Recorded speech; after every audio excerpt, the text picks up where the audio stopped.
Muchísimas gracias. Buenas tardes a los que estáis aquí, a los que estáis en casa o siguiendo la retransmisión.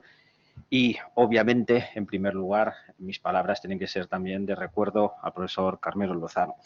Yo fui alumno de él en cuarto de Derecho, él me enseñó el Derecho Financiero y Tributario y lo conocí, por tanto, como docente y luego lo conocí en su labor también en la gestión académica aquí en la universidad y me gustaría, como digo, que mis primeras palabras sean de recuerdo hacia él y también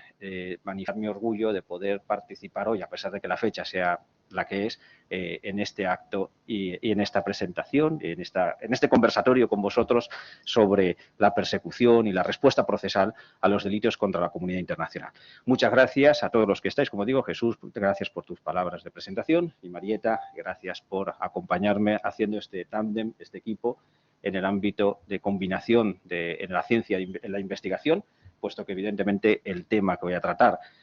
es principalmente de una perspectiva interna, pero obviamente tiene una perspectiva, una dimensión internacional que no hay que obviar. Para que podáis seguir mejor mi intervención, lo que voy a hacer es señalar cuáles son los 3 puntos o los 3 ejes temáticos que voy a desarrollar. El primero es de carácter introductorio, intentando delimitar cuál es o cuál ha sido y cuál es y cuál queremos que sea el ámbito de actuación de la jurisdicción. Es decir, qué queremos que sea el Poder Judicial o qué funciones queremos atribuir al Poder Judicial, sobre todo porque cuando hablamos de enjuiciamiento o exigencia de responsabilidad penal internacional entra en juego una dimensión de justicia internacional que evidentemente aún no está consolidada y que es necesario que trabajemos para consolidar no solo lo que es el enjuiciamiento penal internacional, sino la protección jurisdiccional internacional de los derechos humanos. Ese será el primer bloque, que, como digo, de carácter introductorio. En segundo lugar, me gustaría fijar o analizar, acercarme a cuál es la extensión y límites de la jurisdicción española, por un lado, y de la Corte Penal Internacional, por el otro. Me centraré sobre todo en el ámbito interno y dejando que profundice un poco más Marieta en las cuestiones de carácter internacional, pero creo que es bueno que ponga de manifiesto hasta dónde puede llegar la jurisdicción española, la competencia judicial internacional de España en materia de delitos contra la comunidad internacional y cómo complementa a la Corte Penal Internacional. El tercero de los puntos será el relacionado con el análisis de la sentencia 140 de 2018, de 20 de diciembre, dictada por el Pleno del Tribunal Constitucional, en donde se pronunció sobre la constitucionalidad de la reforma operada a la Ley Orgánica del Poder Judicial en el año 2014, en concreto con la Ley Orgánica 1 de 2014. Lo digo porque en esa sentencia se viene a asumir la concepción del control de convencionalidad generada por el Consejo Constitucional francés y sobre todo por la Corte Interamericana de Derechos Humanos y viene a abrir un ámbito de actuación a la jurisdicción ordinaria, de delimitación de lo que puede hacer la jurisdicción ordinaria, que aún no se ha explorado, pero que me gustaría, como digo, compartirlo esta tarde con vosotros y ver qué puertas se abren, sobre todo a efectos de dotar de una mejor protección jurisdiccional a los derechos humanos cuando tienen una mejor protección en el ámbito internacional y no en el ámbito interno. Como digo, esos son los 3 puntos que voy a desarrollar y empiezo por el primero. Como decía hace un momento, lo que quería o lo que quiero con carácter introductorio es que nos acerquemos a qué queremos o qué se encomienda constitucional y convencionalmente hablando al Poder Judicial o a jueces y magistrados en un Estado social, democrático y convencional de derecho. Pues histórica y tradicionalmente a jueces y magistrados o al Poder Judicial se le han querido encomendar principal y básicamente 2 funciones. Por un lado, resolver los conflictos de derecho privado, por otro, imponer las penas por delito. Es verdad que en una sociedad es importante que, si las personas no son capaces de resolver sus diferencias civiles o mercantiles y si no quieren o no pueden acudir a medios alternativos de resolución de controversias, tiene que tener siempre la posibilidad de acudir a la justicia para que los jueces protejan efectivamente los derechos de esas personas. Por otro lado, es evidente que si una sociedad tipifica como delictivas unas conductas, si esas conductas se actualizan, deben ser debidamente investigadas y, en su caso, juzgadas. Es decir, es clave en una sociedad que el Poder Judicial cumpla con estas 2 funciones: resolver conflictos de derecho privado e imponer penas por delito. Pero si nos quedamos ahí, si damos esta visión tan pobre de lo que es la labor jurisdiccional, estamos colocando, por un lado, al Poder Judicial en una situación de inferioridad en relación con los otros poderes del Estado. Y por otro lado, estamos dejando frentes o ámbitos en los que es necesaria una efectiva protección descuidados. Esos frentes, sobre todo me refiero a los derechos fundamentales o a los derechos humanos y a esa dimensión internacional en materia criminal a la que ahora luego me referiré. Bueno, pues, por un lado, si nos limitamos a decir esto, que las funciones tan pobres de la justicia son esas dos, estamos dejando al Poder Ejecutivo inmune frente a la justicia. Y es evidente que en un Estado social, democrático y convencional de derecho, el Poder Ejecutivo no puede ser inmune a la jurisdicción. De hecho, la Constitución así lo consagra y debidamente, pero histórica y tradicionalmente ha sido necesario avanzar mucho para someter a la administración pública a control jurisdiccional. Por otro lado, también es clave en una sociedad que las normas emanadas del Parlamento sean controladas jurisdiccionalmente. Es decir, el Poder Legislativo no puede ser tampoco inmune a la jurisdicción. Y en ese sentido, un adecuado sistema de justicia constitucional es clave para, como digo, equilibrar los poderes en el Estado. Pero eso no lo voy a desarrollar. A mí me interesa sobre todo abrir el frente que he planteado en último lugar, y es que si nos quedamos en esa consideración, o si añadimos que a la función de resolver conflictos de derecho privado, a la función de juzgar delitos, le sumamos el control jurisdiccional de la administración pública y el leyes, hay un ámbito que, como decía al principio, hemos dejado descubierto, que es el de los derechos fundamentales o los derechos humanos, depende de la perspectiva que adoptemos. Y no hay que perder de vista que debe pertenecer o que pertenece al núcleo duro e irreductible de la labor jurisdiccional la protección de los derechos fundamentales en caso de violación o la limitación de los derechos fundamentales o las libertades públicas cuando sea necesario en un Estado democrático. Bueno, pues con todo esto, hasta ahora no he hablado de la dimensión internacional de la justicia, porque históricamente la justicia se ha entendido limitada a las fronteras territoriales de los Estados o limitada al ámbito de la soberanía de los diferentes Estados. Y esta concepción, que afecta sobre todo, como digo, a los derechos humanos, a las violaciones de derechos humanos o a los delitos que puedan eventualmente cometerse, especialmente graves como los de guerra, que son los que nos ocupan en la tarde de hoy, esta concepción entró en crisis precisamente a raíz de las gravísimas violaciones de derechos humanos que se produjeron en la Primera Guerra Mundial, y sobre todo antes y durante la Segunda Guerra Mundial. Ahí marca un punto de inflexión. Esos hitos históricos marcaron un punto de inflexión, una crisis del concepto liberal o clásico de la justicia y una apertura del concepto de jurisdicción más allá de las fronteras territoriales de los Estados. No es ninguna casualidad que tras la Segunda Guerra Mundial, a poco tiempo, naciera el Tribunal Europeo de Derechos Humanos. Y a día de hoy lo entendemos como normal o habitual que exista un tribunal supranacional o un tribunal regional al que se pueda acudir en caso de violación de derechos humanos, al que siguieron después la Corte Interamericana y después la Africana.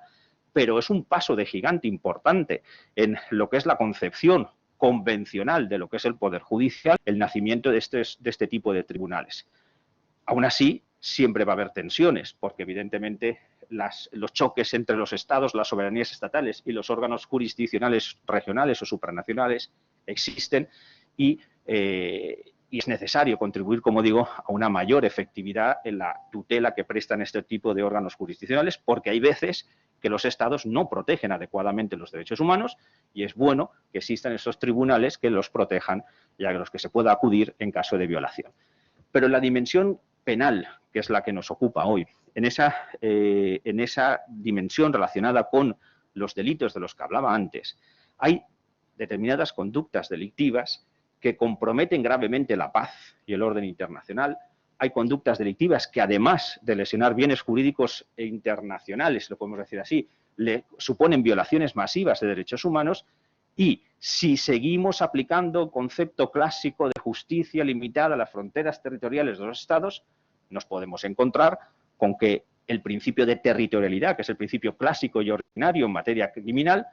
pues no surta efecto. O no surta efecto en el sentido de que no se investiguen o no se juzguen adecuadamente esos hechos delictivos. Así pasó tras el fin de la Primera Guerra Mundial, donde Alemania denuncia el Tratado de Versalles para no entregar a sus altos mandos militares y dice que los va a juzgar ella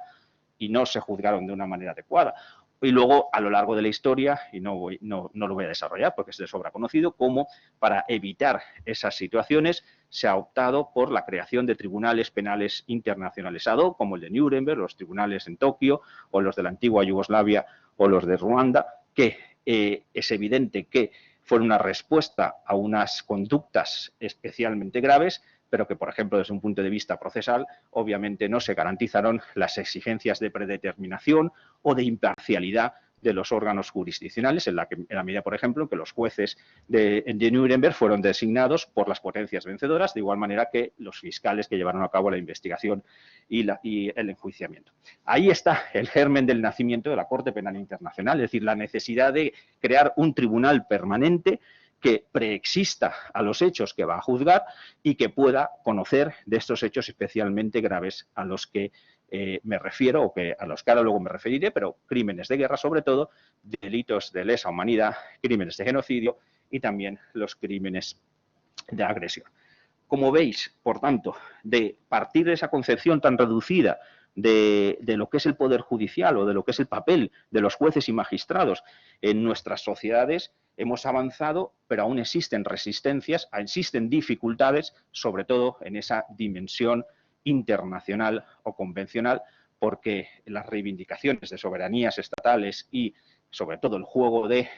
atribución de jurisdicción a estos tribunales, pues siempre está ahí y, evidentemente, como ocurre en los hechos que nos ocupan estos meses desde la invasión de Ucrania por parte de Rusia, surge la duda, la pregunta de qué se puede hacer para perseguir los presuntos o eventuales delitos contra la comunidad internacional que puedan estar cometiéndose en aquel territorio.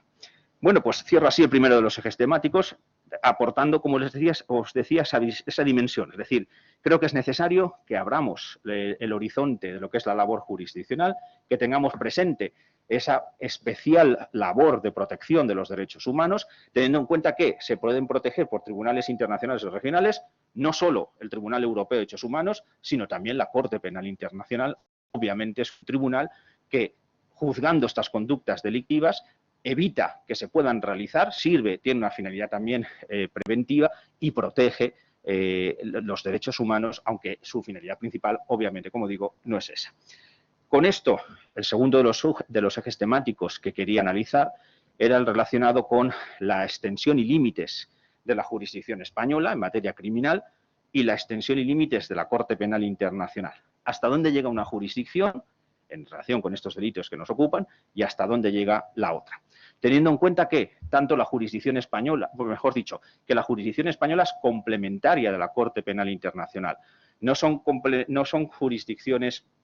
subsidiarias como ocurre con otras jurisdicciones nacionales, sino que el principio de complementariedad está recogido en el Estatuto de la Corte Penal Internacional y la Ley Orgánica del Poder Judicial así lo contempla. Bueno, pues como decía, me interesa en primer lugar, sobre todo, poner acento en la dimensión interna, aunque haré alguna incursión en la dimensión internacional, dejando que Marieta, si quiere, posteriormente lo complemente, ¿no? Pero en materia de extensión y límites, o en materia de fijación de la competencia judicial internacional en materia criminal, en España hemos atravesado, normativamente hablando, un proceso de regresión normativa, así lo ha calificado el mismo Tribunal Constitucional. Es decir, desde la redacción originaria de la ley orgánica dista mucho de la redacción actual introducida, como os decía hace un momento, con la Ley Orgánica 1 de 2014. Desde entonces hasta hoy, pues ha habido diferentes hitos, pero, por ejemplo, la Ley Orgánica que reguló, que fijó la competencia judicial internacional en materia de delitos de mutilación genital femenina en el año 2005, ya introdujo la necesidad de que haya puntos de conexión para poder investigar ese hecho delictivo cuando se ha cometido en el extranjero. En el año 2009, la Ley Orgánica 1 de 2009 dio un paso más y también introdujo más puntos de conexión o fijó esos puntos para la persecución de delitos cometidos fuera del territorio nacional. Y esa regresión normativa se consolida en el año 2014 con la reforma operada con la Ley Orgánica 1 a la que me he referido. Pues bien, ¿qué dice la Ley Orgánica? Lo digo porque a veces me preguntan, ¿se podrían investigar en España los delitos de guerra que presuntamente se están cometiendo en este conflicto bélico actual,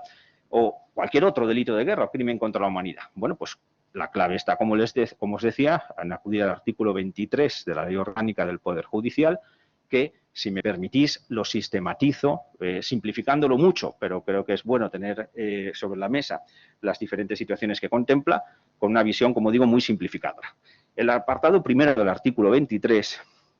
establece o consagra el principio de territorialidad. En España se deberán investigar y juzgar los delitos que se hayan cometido en nuestro territorio, ya sea por nacionales o extranjeros. En ese sentido, ese principio es clásico y, obviamente, en el caso de que en España llegara a cometerse un delito o un crimen de guerra, de lesa humanidad, etcétera, o de genocidio, debería ser la jurisdicción española, obviamente, o mejor dicho, la jurisdicción española tendría competencia para su investigación y enjuiciamiento.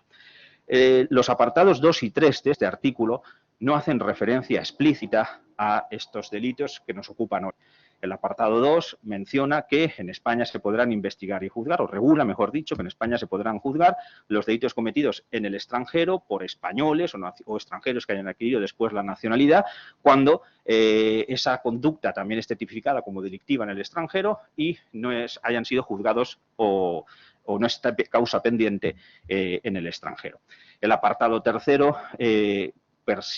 permite que en España se puedan juzgar delitos cometidos en el extranjero por nacionales o extranjeros que guardan estrecha vinculación con el concepto de soberanía estatal, como son los delitos de rebelión, de sedición, delitos de atentados contra funcionarios públicos, etcétera. El apartado que a nosotros nos interesa es el apartado cuarto, que es un apartado extensísimo, pero la letra A es el supuesto, la letra que contempla la fijación de los puntos de conexión para que la jurisdicción española pueda juzgar delitos contra la comunidad internacional cometidos eventualmente en el extranjero. En concreto, este artículo contempla tres principios. El primero, o tres reglas o puntos de conexión. El primero, el principio de personalidad activa. Es decir, España puede juzgar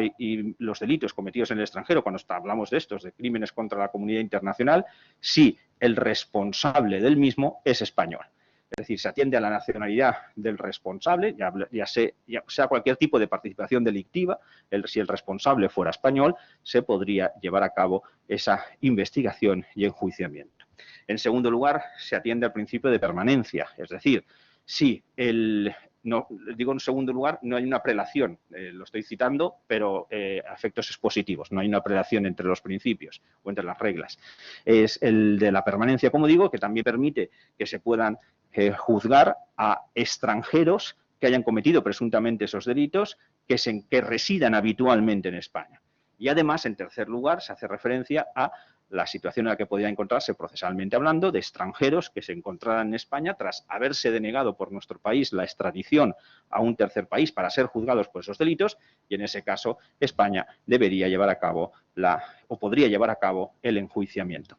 Cuando he analizado este artículo en las investigaciones que he llevado a cabo, a mí me llama la atención un aspecto, y es que, si os dais cuenta, en ningún momento hace referencia al principio de personalidad pasiva o hace referencia a las víctimas. Es decir, no contempla o no atribuye a la jurisdicción española competencia judicial para investigar y juzgar delitos contra la comunidad internacional cuando haya víctimas españolas. Si el responsable es español, como decía antes, pero si la víctima o las víctimas fueran españolas, la Ley Orgánica 1 de 2014 eliminó este punto de conexión para esos delitos. En los casos que he mencionado, de delitos contra la comunidad internacional y el resto de delitos contemplados en ese apartado cuarto, la manera de perseguirlos criminalmente en nuestro país es mediante querella de la víctima o querella del Ministerio Fiscal. Por lo tanto, la acusación popular no es posible, se excluye en este caso,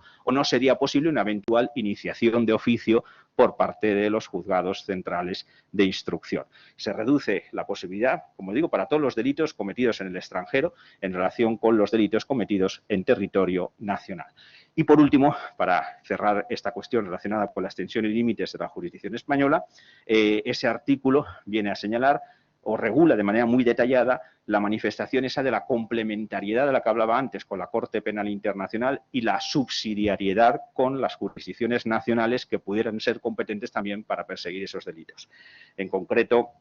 se viene a indicar que si la Corte Penal Internacional estuviera investigando esos delitos o los hubiera juzgado, la jurisdicción española no podría activarse. Ahí no es necesaria, desde mi punto de vista, la intervención de la Sala Segunda del Tribunal Supremo para autorizar o no la investigación. La necesidad de intervención de la Sala Segunda autorizando la investigación, si se interpreta literalmente lo que dice la ley orgánica, es necesaria cuando estamos hablando de subsidiariedad en relación con otra jurisdicción extranjera. En ese caso es cuando se entra a analizar, se debería entrar a analizar por la Sala Segunda del Tribunal Supremo para autorizar a los juzgados centrales de instrucción la investigación si la jurisdicción territorialmente competente está investigando de manera adecuada o si hay dilaciones indebidas o si se está investigando por tribunales que no ofrecen garantías de independencia e imparcialidad, etcétera. Añado a esta extensión y límites la relacionada con la Corte Penal Internacional, que como decía antes son pinceladas las que quiero ofrecer, pero que creo que es interesante también que las comparta en el sentido de que, sin entrar en el análisis histórico de lo que es la Corte Penal Internacional, sí que me gustaría subrayar lo costosa que ha sido temporalmente hablando su implementación, porque ya en la Sociedad de Naciones entre la Primera y la Segunda Guerra Mundial ya se hablaba de la necesidad de crear un tribunal penal internacional de carácter permanente. Evidentemente la Sociedad de Naciones fracasó en ese intento, o de hecho tras la Segunda Guerra Mundial en el convenio de 1948 para la prevención y sanción del delito de genocidio ya se habla también de la necesidad de un tribunal penal internacional para juzgar ese delito. Pero han existido muchísimas trabas a lo largo de las diferentes décadas y hasta que no se celebró esa cumbre de plenipotenciarios de Naciones Unidas en 1998, donde se votó el Estatuto de la Corte Penal Internacional, y hasta que posteriormente no ratificaron 60 estados, creo que son los que eran necesarios para que entrara en funcionamiento, pues obviamente la Corte no empezó a andar. Es interesante destacar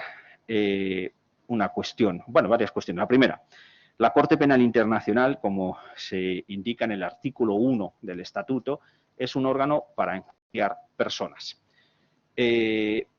A mí me gusta subrayar este aspecto porque, mientras que el Tribunal Europeo de Derechos Humanos o la Corte Interamericana, a la que antes me refería, son órganos ante los que se demandan a Estados, la Corte Penal Internacional es un órgano en el que quien ocupa o quienes ocupan la posición pasiva en el proceso son personas naturales. Personas que tienen que tener 18 años cumplidos en el momento de la comisión del hecho presuntamente delictivo. Por tanto, quedan fuera de la extensión y límites subjetivos de la Corte Penal Internacional los posibles delitos que puedan cometer menores de edad implicados en conflictos bélicos. Eso no puede llegar nunca a la Corte Penal Internacional por esa limitación de carácter subjetivo. Desde un punto de vista objetivo, la Corte Penal Internacional su competencia la tiene bien delimitada en el artículo 5, donde se enumeran los delitos competencia de la Corte, y luego los artículos 6, 7, 8 y 8 bis, donde se tipifican esos delitos, que son los de guerra, los de lesa humanidad, los de genocidio y los de agresión. E indirectamente, por conexión, por ejemplo, también los delitos contra la administración de justicia que se cometan con ocasión del enjuiciamiento seguido ante la Corte Penal Internacional. Y desde un punto de vista temporal, es interesante que se subraya en el artículo 11 que la Corte Penal Internacional no ejercerá jurisdicción a partir de su entrada en funcionamiento, lo digo en positivo, y en el caso de que un Estado le atribuya jurisdicción después,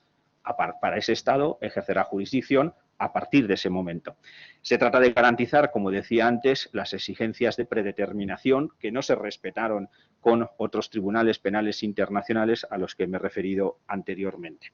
En todo caso, presupuesto para que la Corte Penal Internacional pueda ejercer jurisdicción es que se le haya atribuido o se le haya reconocido esa jurisdicción. Las vías a través de las cuales se le puede llevar a cabo esa atribución son tres. La primera, la ratificación del Estatuto de la Corte Penal Internacional.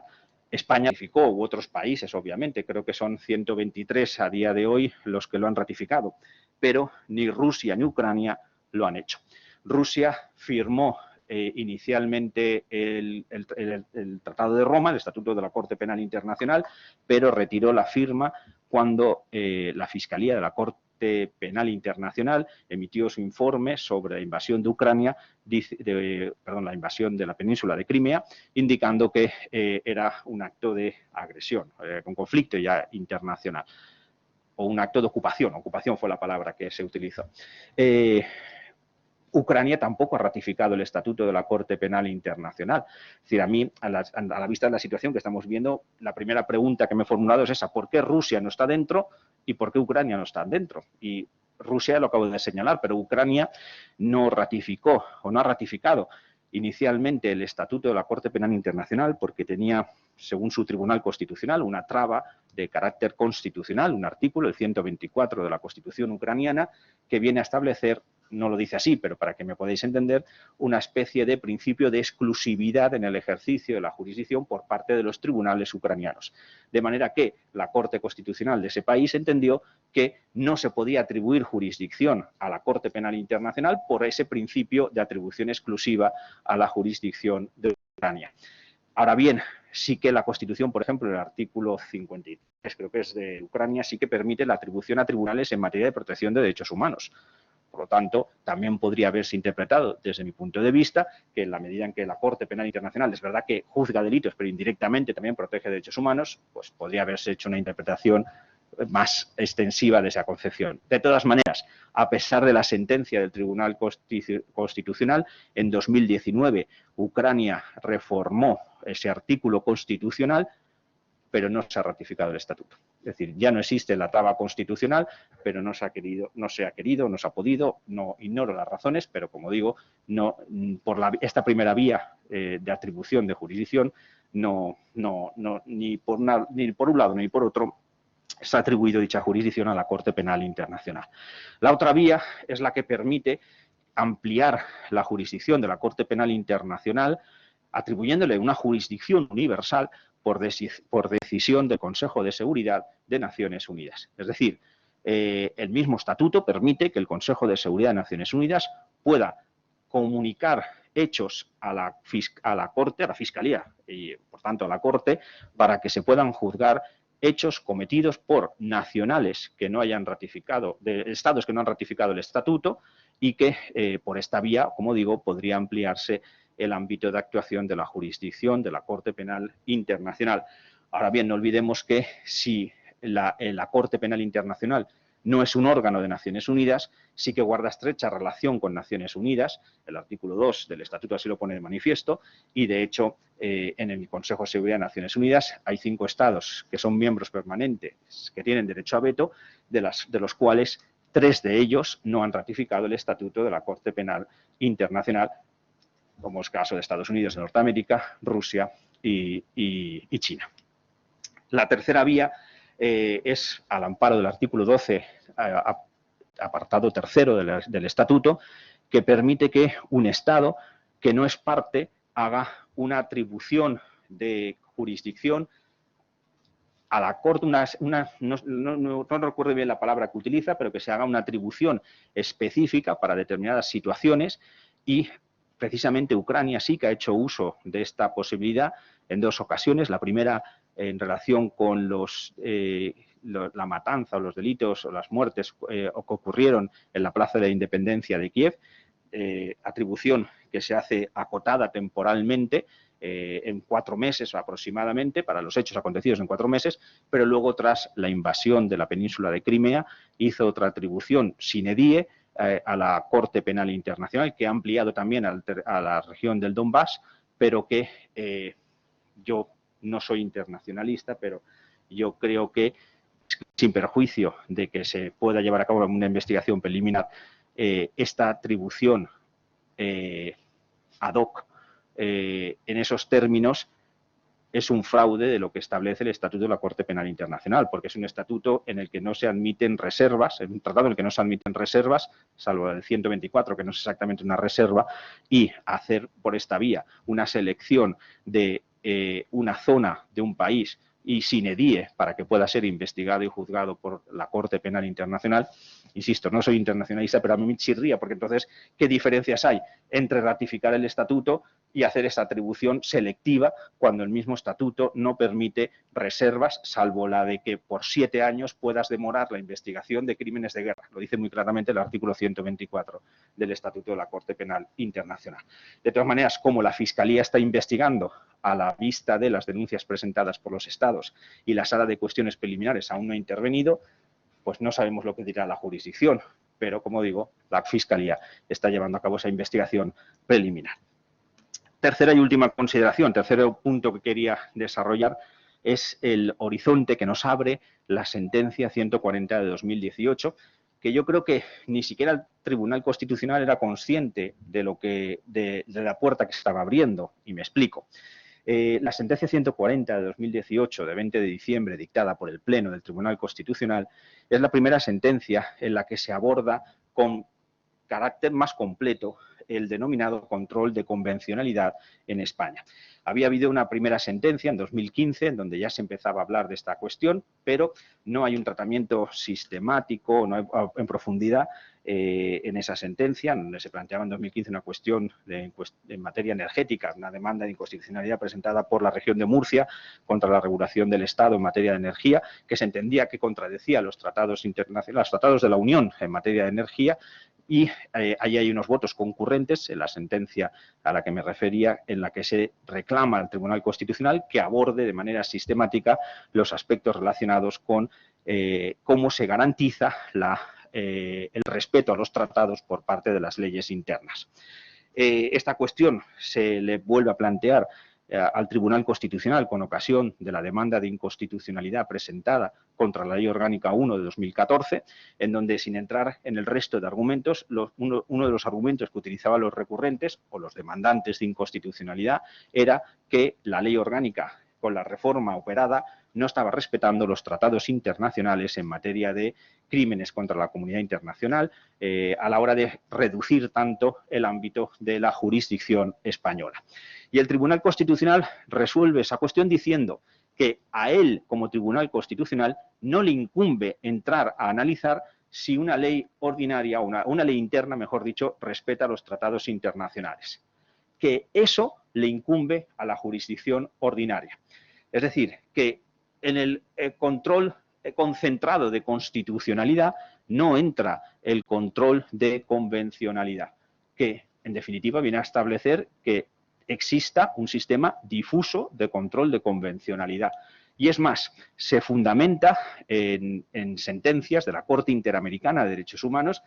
que son especialmente llamativas, entre otras el caso Almonacid, Arellano y otros contra Chile, en donde es la primera sentencia en la que la Corte Interamericana aborda el tema del control de convencionalidad y precisamente es en relación con la ley de amnistía, en donde los jueces de Chile no investigaron la muerte del maestro Almonacid Arellano y el juez García Ramírez, en el voto concurrente, viene a decir que lo que debía haberse realizado por ese juez ordinario es un control de convencionalidad por entender que la ley de amnistía era inconvencional y que contradecía el Pacto de San José y la jurisprudencia de la Corte Interamericana de Derechos Humanos. Hay otra sentencia también muy interesante de la Corte Interamericana en esa materia, que es el caso Hellman versus Uruguay, en donde se viene a declarar que también es necesario llevar a cabo ese control de convencionalidad. La ley de la extinción de la pretensión punitiva en Uruguay, que es otra ley de amnistía, que incluso fue votada y aprobada en referéndum popular, pero que, como digo, estaba en vigor y lo que señala la Corte Interamericana es que debería haberse llevado a cabo ese control de convencionalidad por parte de los jueces uruguayos. Lo digo porque fundamenta el Tribunal Constitucional su sentencia en este diálogo con la Corte Interamericana pero como les digo, o como os digo, viene a señalar que la jurisdicción, esa de la que hablaba al principio, tiene encomendada, porque así lo dice la jurisprudencia constitucional, el control del respeto a los tratados internacionales, sobre todo en materia de derechos humanos. Bueno, pues de ese hilo es el que he querido tirar yo. Es decir, ¿vale? Es verdad que la Ley Orgánica del Poder Judicial no menciona expresamente el principio de personalidad pasiva y, de hecho, el Tribunal Constitucional, en la sentencia 140 de 2018, fundamenta su sentencia con un análisis profundo de las sentencias del Tribunal Europeo de Derechos Humanos dictadas en materia de competencia judicial internacional, en materia de delitos contra la comunidad internacional, para llegar a la conclusión de que, no se puede derivar de la jurisprudencia del Tribunal Europeo la existencia de una posibilidad de ejercicio extraterritorial de la jurisdicción en estos delitos, salvo casos muy puntuales.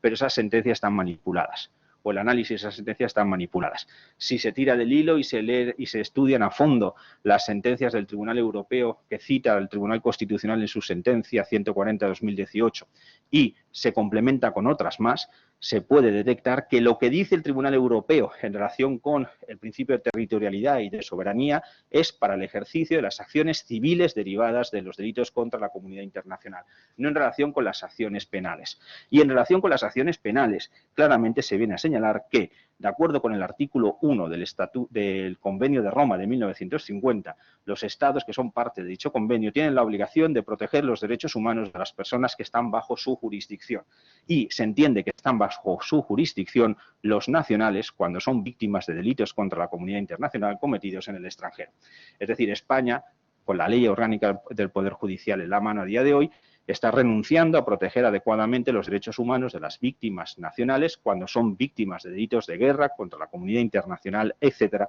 cometidos en el extranjero.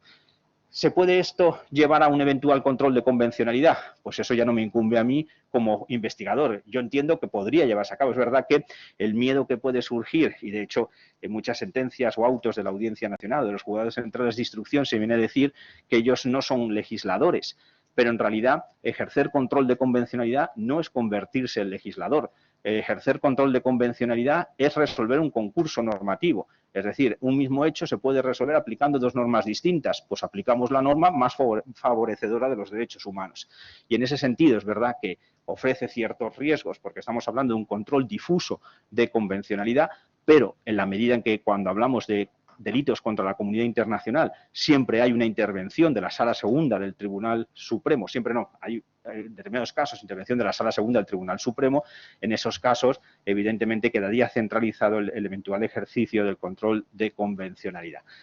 Es una puerta que se abre, pero bueno, que en realidad tampoco tendría que plantear problemas de interpretación y de lo que es la labor jurisdiccional, porque en definitiva, cuando se declara inconvencional una norma, no se está declarando ilegítima o no se está expulsando del ordenamiento jurídico, sino que simplemente se está dejando a un lado para aplicar otra que sí que protege más adecuadamente los derechos humanos. Y, de hecho, ya se está ejerciendo control de convencionalidad sin previsión legislativa en relación con el derecho de la Unión Europea. Por tanto, si se está ejerciendo en materias que no son protectoras de derechos humanos, con más razón entiendo que debería hacerse en este ámbito de los derechos humanos. Bueno, pues estas son las cuestiones que quería compartir con vosotros. Creo que, bueno, a mí me parecen muy bonitas, ¿no? Muy interesantes y que abren horizontes, como digo, para la discusión, para el debate, para mejorar en definitiva la protección de los derechos de las personas. Y me gustaría acabar con el segundo de los párrafos del preámbulo del Estatuto de la Corte Penal Internacional, que sigue teniendo mucha vigencia a día de hoy. Dice, en el presente siglo, se refiere al siglo pasado, millones de niños, mujeres y hombres fueron víctimas o han sido víctimas de atrocidades que desafían la imaginación y que conmueven profundamente la conciencia de la humanidad.